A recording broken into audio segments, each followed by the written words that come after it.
ውሃ በርጦት ችግር ውስጥ ዳርጎናል አነሰሰሪ በቢሊዮን ዶላሮች ወጪ ዳርጎናል እንግዲህ ኢትዮጵያ እንደ ላንድ ሎክድ ሀገር ካሉት በርካታ 44 ሀገራት በአለማችን ላይ ኢትዮጵያ አንዷ ናት በህዝብ ብዛትም አንደኛዋ ናት ከአፍሪካ 16 ሀገራት ገደማ አሉ ትልቁ ሀገር እሷ ናት ኢትዮጵያን ለየት የሚያደርገው ከኡጋንዳ ለየት የሚያደርገው ከቻድ ለየት የሚያደርገው ብዙ ሀገር ሊጠቅስ ይችላል ከቡሩንዲ ከማላዊ ከዚምባብዌ ላንድ ሎክድ ሀገራት ናቸው ኒጀር ለየት የሚያደርገው ምንድነው ለቀይ ባህር አዲስ አይደለም ሀገራችን ነበር በፊት ነበር አሁን እንመለስ ነው ምንለው የድሮ ይሄ ገናና ታሪክ አለን ትልቅ ሀገር አለን በድሮ ላይ እንቆይ ተንሳፈን እንቆይ ለማለት አይደለም ቀይ ባህርን በተመለከተ ይመለከተናል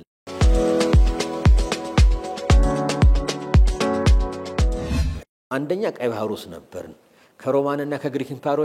ኢምፓየሮች ጋር ሁሉ ትሬድ እና ኮሜርስ ምን ነግድ ሳንቲሞቻችን በዛን ወቅት ዛም ይገኙ ሳንቲሞቻችን እንደ ዛሬው ዶላር የንና ሪምባው የቻይና ከረንሲዎች ለማላክ እንደ ዩሮ የኛም ትሬድ የሚደረግበት እንደነበረ ለሱ አዲስ እንዳልሆነን የኢኮኖሚክ ፓወር ብቻ ሳይሆን መርከቦቻችን ብቻ ሳይሆን የሚንቀሳቀሱት የኛም ነን ፒስፉል ሚሊተሪ መርከቦቻችን ሁሉ ከላይታች እንደሚሉ እስከ ህንድ ሳብኮንቲኔንት ሳውዝ ኦፍ ባብል መንደብ ደቡብ ሁሉ ኢንዲያን ሳብኮንቲኔንት እስከ ፐርሺያን ገልፍ እንደሚንቀሳቀሱ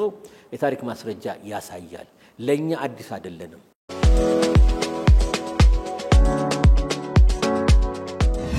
በዓለም አቀፍ ህግጋት እንደሆነ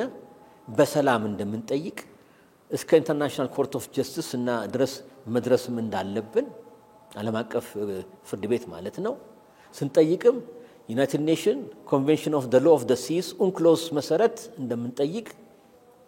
ባንቀጽ 69 123 24 25 26 27 መብት እንዳለን ማንንም ጎረቤት ሀገር እኛን ጉሮሯችንን አንቆ አላሳልፍም ብሎ አልተባበር ማለት መብት እንደሌለው የመተባበር ህግ ግዴታ አለበት ያንዳንዱ ውሃ በር ያለው ሀገር አይነት ፈልግ ነው የምትወጣው ፈልግ ነው የምትገባው ማለት እንደማይቻል መብትም እንዳለን ላይ የተንቀሳቀስን ነው ደስ የሚለው ኦሬዲ በጎምላሽ እየተገኘ ነው የፈለገው መንግስት ይምጣ ሞዛምቢክ ላንድ ሎክድ ለሆኑ ጎረቤት ሀገሮቻቸው ፍሪ አክሰስ ቱ ደሲ ሰጥተዋል እየሰጡም ነው ዚምባብዌ በሞዛምቢክ ነው የሚገቡት የሚወጡት ማላዊ በሞዛምቢክ ነው ገብተው የሚወጡት ለምንድነው እኛ አካባቢ ሲሆን የአንድ ሀገር አመራርና ስርዓት ከኛ ጋር ስለማያይ በሩን ይዞ ገቢ ወጪ ብሎም ይዘጋብል ለምንድነው የመጠየቅ መብት አለን ኤግዚስተንስ ጉዳይ ነው እንንጠቃህ አይደለም ግን መብት አለን ነው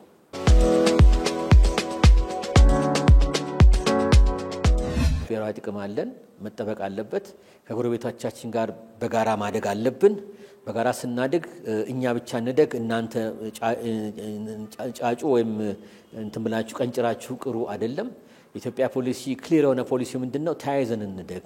እንደውም ባለንበት ግሎባላይዝድ ዓለም ሪጂናል ኢንተግሬሽኑ ሁሉ ታይዘን እንደግ የሚል ፖሊሲ ነው ይሄ ለሁሉም ክፍት ነው ቅንነት መጉደል የለበትም ቅንነት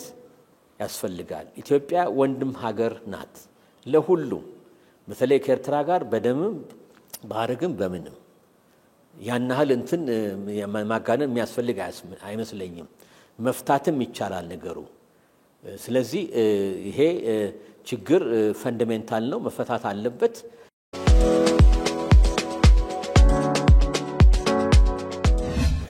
ከአሜሪካ መንግስት ጀምሮ ፈረንሳይ ጀርመን ኔዘርላንድስ የአውሮፓ ሀገራት በብዛት የገልፍ ሀገራትም ለኢትዮጵያ በቅን አመለካከት ይገባቸዋል የሚል የኦፒኒየን